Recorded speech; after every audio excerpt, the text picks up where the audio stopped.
Ever wondered why some initiatives at work seem to soar, while others just well, fizzle out? Mm. Or why two incredibly talented people, given the exact same task, might approach it with wildly different strategies and get different outcomes? Yeah, that's a common puzzle. It often feels like there's some kind of, secret engine beneath the surface of performance, something more fundamental than just skill or following instructions. Absolutely. Today, we're embarking on a deep dive into that fascinating engine, the world of work psychology. Right. Our core mission is to explore how our personal decisions, really shaped by our unique experiences, our perspective, how that drives everything from individual output to, well, an entire organization's success. Yeah, moving beyond just observing what people do. Exactly, to understanding the deeper why behind it all. That's right. And for this dive, we'll be digging into insights from 4 distinct work psychology assessments. Okay. What's truly compelling, I think, is how they peel back the layers. They really illuminate the hidden mechanisms of employee behavior. Like what specifically? Well, everything from the subtle calculations we make between, say, speed and accuracy to how we perceive our own sphere of influence within a company. These aren't just tests, they're like windows into our decision-making architecture. Windows, I like that. So the central idea we're holding up today is this: behavior and performance. They weren't just passive acts, not just following rules or ticking boxes. Definitely not. They are, at their core, the direct result of personal decisions. And these decisions are always, always rooted in our individual experiences and the impressions they leave. That connection to experience is key. And grasping it, this isn't just, an interesting psychological tidbit. It feels like a profound shift that could fundamentally change how you approach leading, motivating, even keeping good people. Right. In any professional setting. It pushes us to look beyond just the surface metrics, doesn't it, to the internal processes driving everything. Precisely. Okay, let's kick things off with our first assessment. This one zeroes in on a pretty foundational dilemma we all navigate, I think. Picture this simple test scenario. 2 letters flash on a screen. Your job. Quickly press the corresponding keys. Sounds straightforward, right? Like a basic reaction task. It does sound simple. But the magic isn't just in the speed. Indeed. This assessment, often called a 60-item letter pair reaction task, measures far more than just raw reaction time. Okay. What it really captures is the individual's inherent decision-making process. Faced with the task, you actively choose your strategy. Do I prioritize speed, hitting the keys as fast as possible, maybe accepting a higher chance of error? Or do I lean towards precision, moving more deliberately to ensure every single response is correct? Ah, so you're making a choice. Exactly. The fascinating insight here is that you're revealing your intrinsic speed-accuracy trade-off strategy, a foundational decision that, consciously or maybe not, shapes how you approach pretty much any deliverable. And this is where the relevance really hits home for you listening, right? This isn't just some abstract lab thing. Not at all. It's a direct mirror to countless decisions we make every single day at work, often without even verbalizing the choice. Think about a looming project deadline. Do you power through, maybe cut a few corners to meet the time frame, risking later revisions? Yeah, the get-it-done approach. Or do you meticulously refine every detail, aiming for perfection, even if it means pushing the boundaries of that deadline? The get-it-right approach. It's the same internal weighing of priorities, isn't it? But, okay, if this speed-accuracy trade-off is so fundamental, does the assessment tell us anything about why someone might lean one way or the other? Is it personality? Or maybe past experiences that trained them? That's a really perceptive question. And yes, it seems to be a rich interplay of, well, probably both. Okay. The observed performance, whether someone works quickly or meticulously, it isn't just random. It's a direct reflection of a conscious or often semi-conscious decision. It's driven by experience. Driven by an individual's past experiences, yes, and perceived organizational pressures, maybe even their personal tolerance for risk. The assessment gives us a snapshot of that chosen strategy. It reveals a powerful demonstration of internal agency. Agency, right. It suggests that if you want to shift behavior, say, from speed to accuracy, or the other way around, Yeah. you have to understand the underlying why behind that individual's chosen strategy first. You can't just tell them to be faster or more careful. Okay, that makes sense. Building on that theme of individual choice then, our next deep dive looks at the dynamics of commitment and performance. This sounds interesting. It is, yeah. Imagine a task where you're given a starting number. For 1 minute, you continually add 1, then 2, then 3, repeating that sequence. Add 1, add 2, add 3. Right, simple arithmetic. But here's the crucial twist. Before each minute begins, you make a public commitment. You state precisely how many additions you will complete in that minute. The commitment piece. And it's not just once. This happens over 4 distinct 1-minute rounds. Okay, so after each minute, you get immediate objective feedback, your total additions, and critically, how many were correct. Right, you see your score. Then you're faced with another pivotal decision point. You decide how to adjust your next commitment. Based on the feedback. Exactly. Do you push harder, set a stricter goal because you did well, or maybe you ease up, acknowledging you overcommitted? Or do you just hold steady, confident in your current strategy? It's all based on what you just experienced. This iterative process, commit, act, get feedback, recommit, that's what the assessment captures.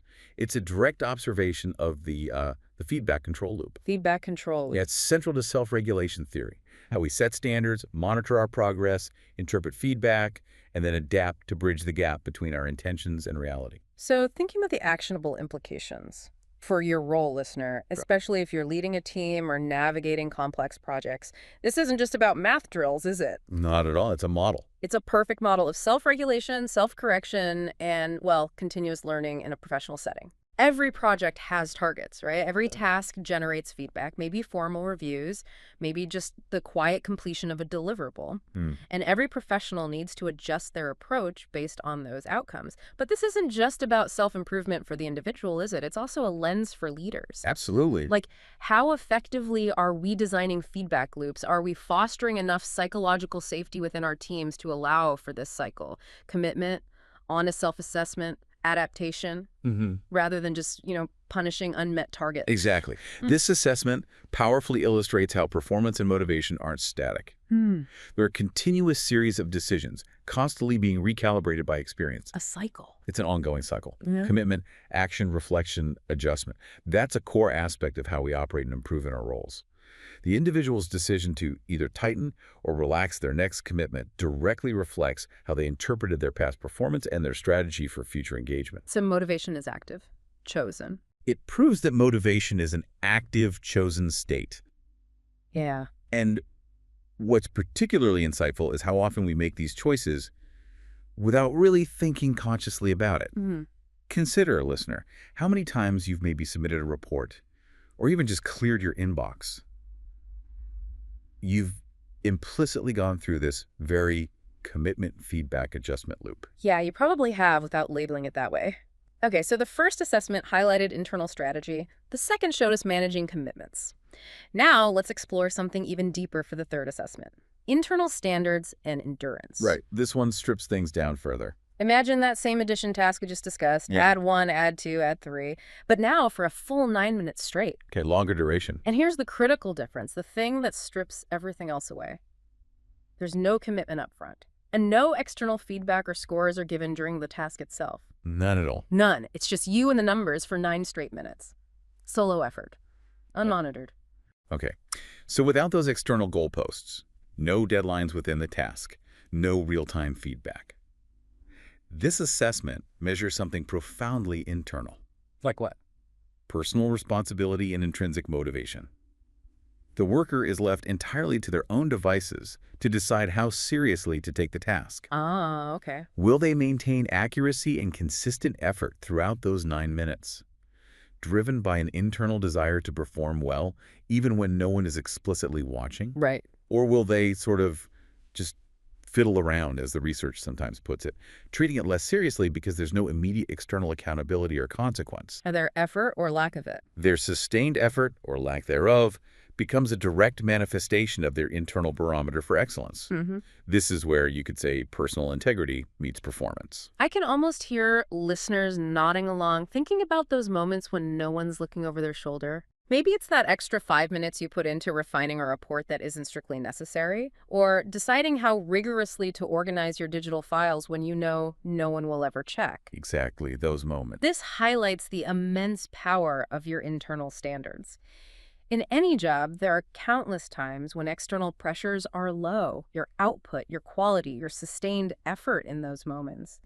It becomes a pure reflection of the internal bar you set for yourself. It really does. How much energy do you choose to invest when only you are the judge? That's a powerful argument for internal drive. But hang on. Many managers still rely heavily on external incentives, right? Mm. Bonuses, promotions. Does this research suggest those are less effective? Or just that they're targeting the wrong thing? That's a great point. It's not necessarily that external incentives are ineffective. They can certainly influence behavior, Okay. but they often target symptoms rather than the root cause. This assessment confirms that behind our actions is an autonomous decision. It's not just a technical execution of a task. It's a choice again. It demonstrates that behavior stems from an individual's internal experience and their decision about their own effort. It's not solely driven by external regulation. The persistence and accuracy we see here, it's a window into the individual's self-perception and their chosen level of engagement when external motivators are absent. Got it. So, while incentives can influence behavior, truly sustainable high performance seems to come from cultivating and understanding these internal standards. Okay, that makes a lot of sense. So for our final assessment, we shift gears a bit. We move from these individual tasks to the broader organizational landscape, delving into something called the Repertoire method. Yes, this one connects the individual to the system. It isn't a hands-on task like the others. It's a perception-based survey about real-world metrics. First, a company's actual key performance indicators, KPIs, are collected, real ones. Right, the metrics the company uses. Then, employees are asked to simply mark yes or no on whether they believe they, personally, and also their colleagues, have direct influence over these specific indicators. Okay, simple question. Yes or no? Yes or no? Do you feel you can move the needle on this KPI? Now, what's particularly striking here is that we aren't measuring objective control, not what the org chart says. Right, not formal responsibility. Instead, we're measuring what the individual experiences as influenceable.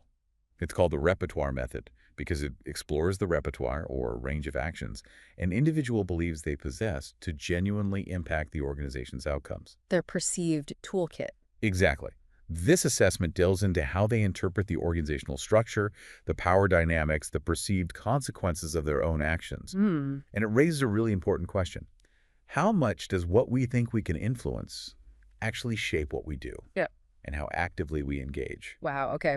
This is a huge one for anyone in leadership, or frankly, anyone just trying to understand their place and impact in a company. Definitely. It reveals how aligned, or maybe how profoundly misaligned, the formal organizational system, its metrics, are with the lived experience of the workforce. That gap can be significant. Is your company's official structure, the one saying who's responsible for what, is it truly matching what employees on the ground feel they can impact with their daily decisions and actions? Because that disconnect, that feels like a major barrier to effectiveness. It could breed disengagement, even cynicism, right? Absolutely. It challenges the assumption that people will simply work towards goals they don't feel they can actually move. Why try? Yeah, why bother? Precisely. This assessment strongly reinforces our overall model here. The organization's reality, however defined on paper, is ultimately interpreted through the worker's own decisions, based on their experiences and perceptions. It comes back to that personal lens. Always. A company's operations will only be sustainable and truly effective if its defined metrics and the employees' perceived decision-making spaces are in harmony. Yeah. If employees feel they have no influence over the very metrics they're judged by, then their motivation, their engagement, you will inevitably suffer. It highlights the deeply subjective nature of impact. Subjective, right. And it underlines that organizational change efforts, if they ignore this subjective reality, are often, well, doomed to fail. Right. Okay, let's zoom out then. Look at these 4 assessments together. If we connect the dots, there's a powerful, cohesive narrative emerging here. I think so too. The first 3 assessments, the speed versus accuracy task, the commitment performance cycle, and that 9-minute internal drive task, they focus squarely on the individual's internal decisions about their own behavior. The micro-level choices. How we choose strategies, manage commitments, sustain effort, all based on our inner compass. It's all about that internal processing, that personal agency. And the 4th assessment, the Repertoire method, then expertly bridges this very personal decision-making to the external organizational environment. Connects the inside to the outside. Exactly. It shows us how individuals experience their decision-making and perceived influence within the broader organizational logic. It's the crucial link between the micro of individual behavior and the macro of how an organization actually functions. By demonstrating how individual perception of influence translates or doesn't into actual engagement with the company's goals. It's not about objective measures on a spreadsheet. It's about the experienced reality on the ground. And here's where the common thread across all four really becomes, well, profound, I think. What these assessments collectively demonstrate is that every act, every output in the workplace, it's a chosen behavior. Yes, fundamentally. And crucially, these choices are rooted deeply in our personal lens of experience, our internal weighing of priorities. It's not just about what you're told to do. It's how you interpret that instruction, that goal, that metric through your own unique filter, your filter of past successes, failures, observations. This fundamentally reframes how we understand work, doesn't it? Indeed. We're not just measuring objective facts or inherent skills here. What we're seeing is how an individual interprets their own behavior, their immediate environment, the influence of others, all through the lens of their unique experiences. And then acts on that interpretation. And then makes decisions based on that interpretation. This is such a critical insight for understanding human dynamics in any workplace. It emphasizes that perception really does drive action. It challenges us to look beyond the easily quantifiable stuff and really engage with the subjective internal world of our employees and, frankly, ourselves. Ourselves too, absolutely. So bringing this back to your professional world, listener, what does all this suggest for you, whether you're leading a team, managing a project, or just navigating your own career path? How do we translate these deep insights into, actionable understanding? Well, I think if we truly want to influence behavior, foster motivation, enhance performance in a sustainable way, simply tweaking rules, adjusting systems, redefining KPIs, that's probably not enough on its own. Not the whole story. Not the whole story. We need to go deeper. The tools we use in leadership, retention, performance management, they must target and shape the individual's subjective experience, their internal decision-making space. Okay, shape the experience that drives the decision. Exactly. It's about influencing the very foundation of their choices, rather than just dictating outcomes from the outside. So this isn't just about understanding what people do, it's about understanding how they think and feel about what they do, and how those thoughts and feelings rooted in their experiences drive their decisions. It's about stepping into their shoes, understanding their rules of the game as they see them. Precisely. And this raises an important question for you to consider, listening in. Yeah. How might understanding the power of these experience-based decisions change how you approach your own work, or how you lead others? Could understanding this fundamental principle unlock new strategies for engagement, for productivity, in your team or your organization?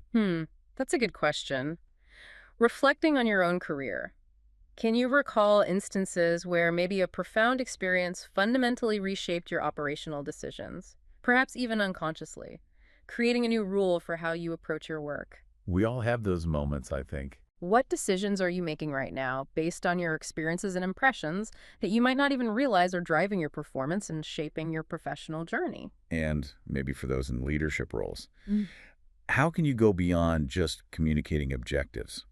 How can you actively create environments that positively shape the experiences that lead to the decisions you want to see within your teams? What kind of experiences are you fostering, good or bad, intentionally or unintentionally? That's the core of it. Definitely something profound to mull over as you go about your day. Thanks for diving deep with us.